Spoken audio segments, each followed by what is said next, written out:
Good evening and welcome to another episode of Contador Publico at your service. In this episode, magsosolve na ulit tayo ng panibagong basic accounting problem. This problem was sent via Facebook. Shout out, hello kay Dana. Hope this explanation ay makatulong sa inyo na maintindihan ang correcting trial balance. So, let's start.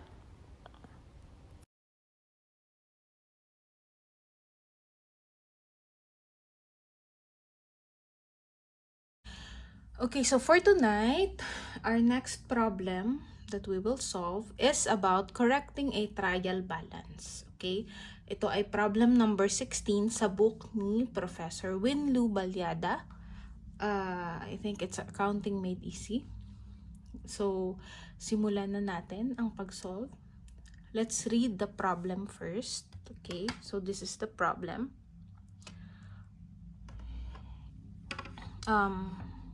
I hope mababasa nyo. If not, I'll read it out loud na lang. Okay, the June 21 trial balance for Davao Duplicators owned by Alan Brillantes is presented below. So, makikita nyo din siya dyan sa Excel. I recreated it in Excel.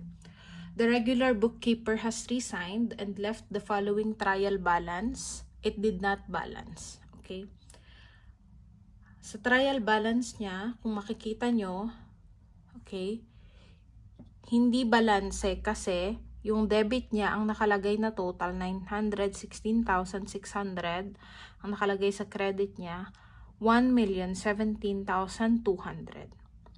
Okay? Ang trial balance, supposedly, alam naman natin mga account, kung hindi nyo napag-aralan, ang trial balance, supposedly, equal ang debit and credit. Always. So, dapat yan. Kaya balance. Pag hindi yan balance, there's something wrong. Okay? So, let's try to correct the trial balance. Meron daw siyang cash, 44,800 in the debit column. Accounts receivable, 189,600. Supplies, 70,800. Equipment, 560,000. So, yun yung kanyang assets. Okay, meron naman siyang liabilities na accounts payable, 72,600. Meron siyang capital accounts na Brillantes Capital, 513,000. Brillantes Withdrawals, 50,000. Revenues, 371,600. Salaries expense, 35,000. Rent expense na nasa credit, 10,000. Utilities expense, 6,400. Total, 916,600. Okay. Credit niya, total, 1,017,200. Okay. Ang sabi sa problem, upon reviewing the trial balance and the process of transferring the amounts in the ledger accounts to the trial balance, 2 errors were discovered. So, nung ikaw daw, nireview mo siya, ikaw yung pumalit na accountant, nakita mo, may mali sa pag-transfer nung balance mula sa general ledger papunta sa trial balance. Okay? Ito yung dalawang errors na na-discovered. 2 errors were discovered. A, the debit column in the trial balance was footed incorrectly. So, ito daw, yung total niya, hindi siya 916,600. Kung ito total mo siya, ang dapat na total niya, sa figures na to, 906,600. Okay? The balance in the accounts payable ledger account of 62,700 was transferred as 72,600. Nung kinopya mula sa ledger, general ledger, yung accounts payable balance, papunta sa trial balance, instead na 62,700, ang naisulat niya 72,600 sa trial balance. Okay, so tama yung balance sa ledger, mali yung nasa TB. So, the first step, palitan nyo yung errors na nakita mo. So, ito, i-total mo siya sa calculator. So, 906. Tapos ito daw, papalitan natin ng 62,700. So, kung mapapansin mo, after the 2 error correction, hindi pa rin siya balanse. Meron ka pa ding 906,600 at 1,730,000.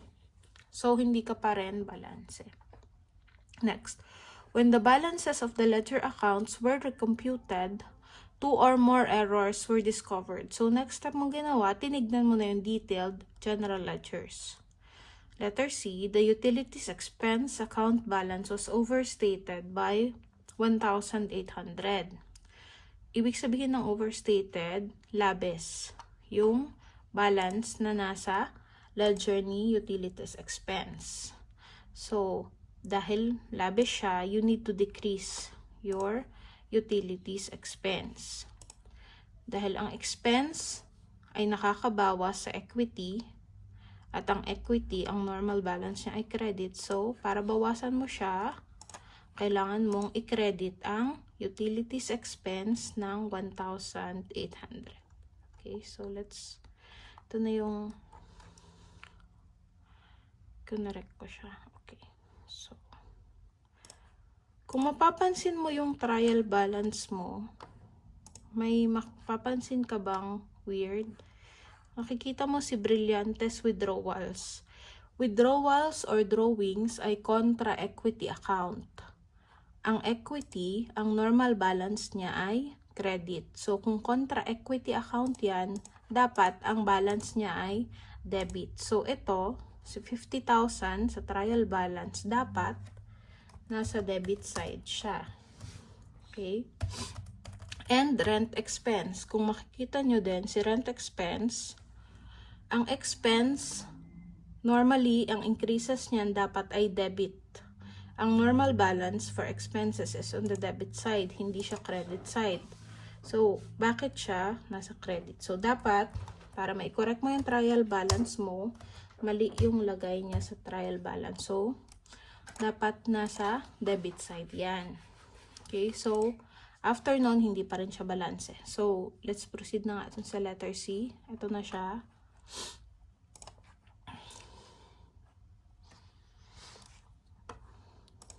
Okay, so letter C, wait. Meron na kasi akong ginawang solution. Okay, so let's do the correcting entries one by one.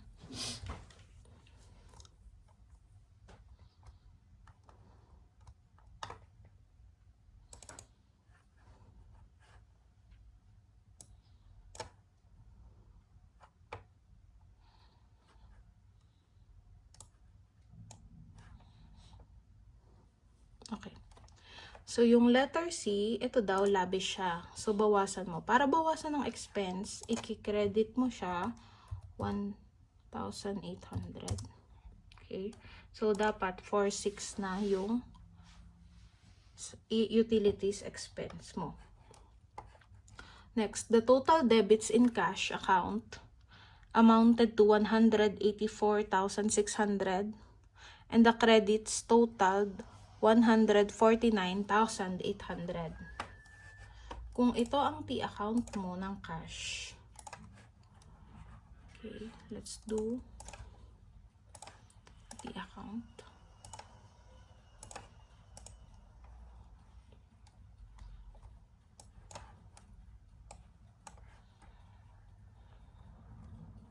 Kung ito ang general ledger mo ng cash.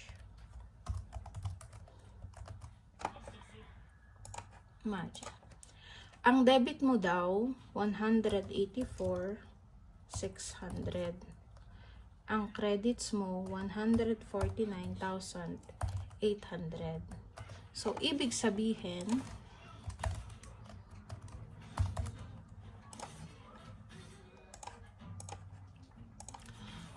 anong mas malaki? Debit, di ba? So, debit, mas malaki siya ng, so, ang ending balance mo, ay 34,800. 800. So, mali pala yung cash mo dito. Dapat, hindi siya 44,800. Siya dapat ay 34,800.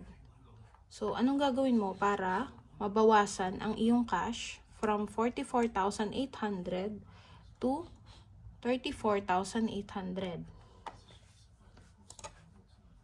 Babawasan ang cash, so decreases in assets ay credit. So, magki-credit ka, magkano? So, 44,400 minus 34,800, 10,000.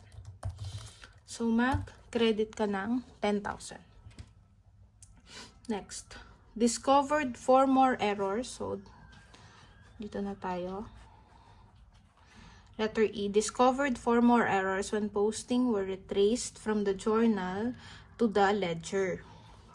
A debit posting to the accounts receivable in the amount of 52,000 should have been 5,200. Okay. Ang na-debit daw niya sa AR ay 52,000. Dapat 5,200 lang. Okay, ano ba ang effect ng pag-debit sa accounts receivable? Dahil siya ay asset, in-increase niya yung accounts receivable. Ibig sabihin, yung accounts receivable mo na overstate or labish siya ng 52,000 minus 5,200.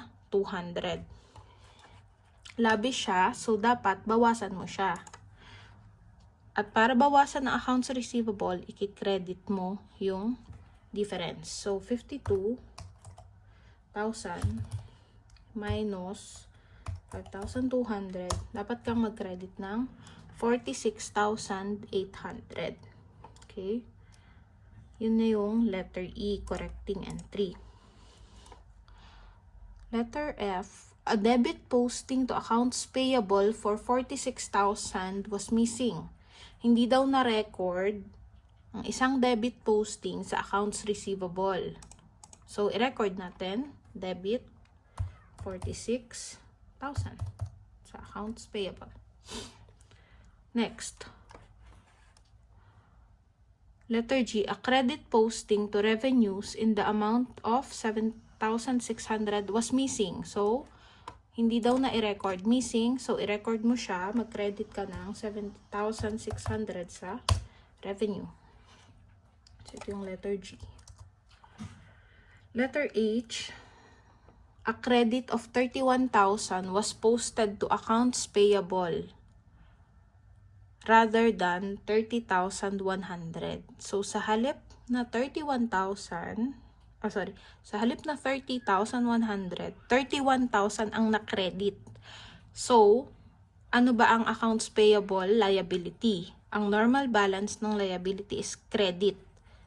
Since mas malaki yung na-record mo, so overstated ang iyong accounts payable ng magkano? 31,000 minus 30,900 is 900 pesos. So, overstated ng 900 pesos ang accounts payable.